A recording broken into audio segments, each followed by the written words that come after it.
Hi everyone, it's Kathy Zilski. Welcome back to my YouTube channel. Today I have more graduation cards to share with you and more customization. It's that time of year around these parts where people are graduating high school or heading off to college, or in some cases both, and I think it's really fun to create cards that are custom to the grad. So let's take a look at the products. The star of this card is the Pinkfresh Studio Adore Alpha dies, and I will link to another card project that I did with these dies, but I think it is a fantastic set that cuts outlines and solid letters.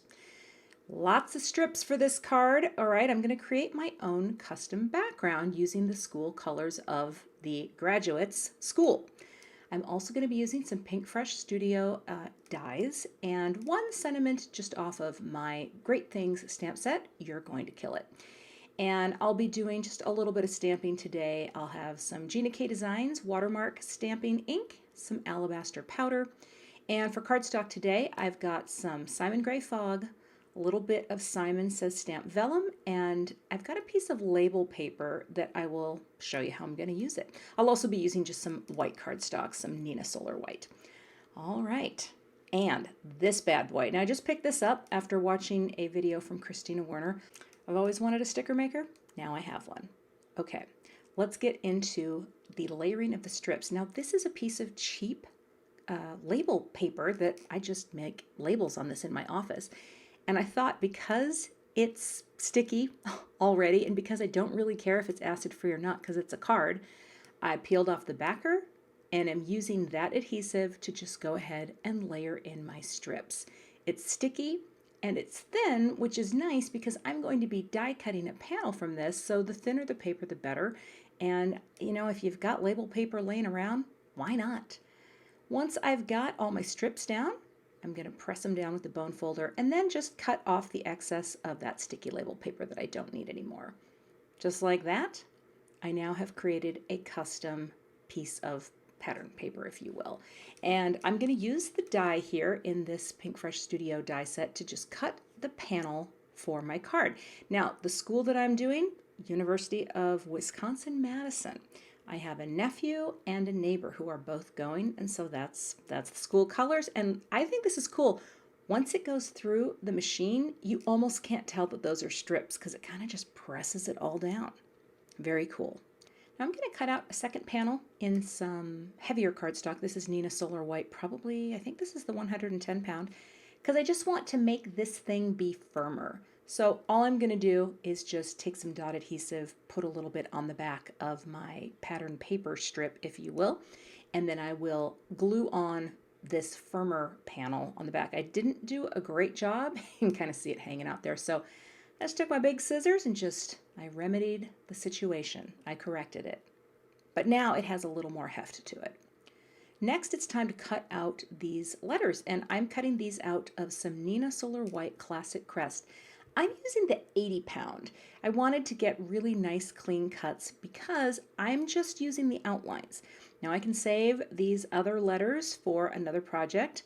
Who knows, maybe I'll find out there's more kids going to the University of Wisconsin-Madison, but for now I'm just going to use the outlines, and I will go ahead and cut two more of each one out so that I have this nice delicate U dub. All right, I'm also going to cut some vellum. Now I'm going to create my own strips here. Trimmed it down, and here's a little trick that I learned from Christina Werner. This is why I wanted the sticker maker. Barely fit through there because I was pushing the width of the sticker maker. But what I want to do, other than wasting adhesive, which I just did there, so don't do as I do, or maybe, long story short, I'm going to stack my vellum. And the nice thing about the sticker maker is it adds a nice even layer all the way across the entire surface, and when you double it up, it's not quite as opaque. And I wanted it to be see-through, but I wanted there to be some differentiation. So once I've got those glued together, then I'm going to cut out another U and W. And this time I'm just going to keep the centers and not the outlines because I'm going to fill it in. I'm going to take this Nuvo glue pen and quickly add adhesive all around my delicate die cut. Now this took me way longer than I'm showing you. I am very slow when it comes to stacking die cuts, especially ones like this because they're very delicate, but you can use these, they're called reverse tweezers. You can use these tweezers from EK Success to gently press together all of these areas. And it took me about 10 minutes, and I thought there's no way I'm going to speed it up. I just want to be honest, it takes a while, but I think it's worth it because you get this great stacked look. And I went ahead and did all those off camera, and now I'm prepping my card base. This is the 110-pound Neenah Solar White Classic Crest. Give it a nice press, and then I always like to take a little tape and just roll it over so that I can keep my card base closed while I'm working on it. Just like that. I've added foam tape to the back of the piece just to give it a little dimension.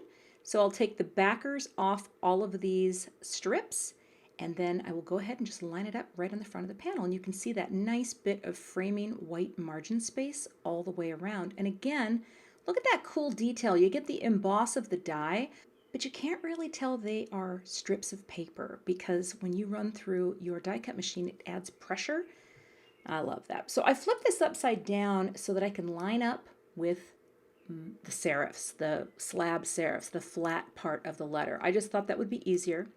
And I decided to use that liquid glue because you can add little tiny dots, and that way you have a little bit more playtime if you don't get it in the right place. So I'll put the brick on there, repeat the dotting on the back of that stacked die cut, and again, come in place, gently tap it down, and it's just easier to line up those top serifs than the bottom. Next, I'm going to take my vellum letters, the fill part, and I'm going to run them through the sticker maker as well. I could have done them both at the same time. My Xyron skills are minimal.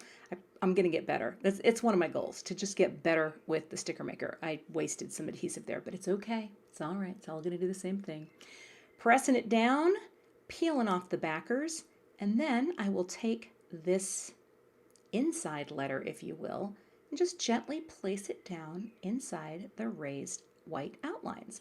And again, you get that cool see-through effect. And because you've got adhesive all over the back, you don't really see the adhesive. And that's the beauty of the sticker maker. So there you go. I've got my see-through letters. I think this looks really fun. Really simple dimension, but the see-through aspect. I went ahead and stamped this sentiment and trimmed it out, the "You're going to kill it." Put a little bit of foam adhesive in tiny pieces behind it to pop it up, and put it right over, well, not the center, but I wanted to cover the points of the W. I think that looks really fun. It's just a simple way to customize a card. Now I did 2 of them because I've got 2 grads who are going to the University of Wisconsin-Madison. Now this one, I put the U and the W closer together. I kind of like it a little better, but either way, both cards are ready, cash will be inserted, and hopefully graduates will appreciate. Thanks so much for watching today. I would love to have you become a subscriber to my YouTube channel, and I will see you back here with another card project soon.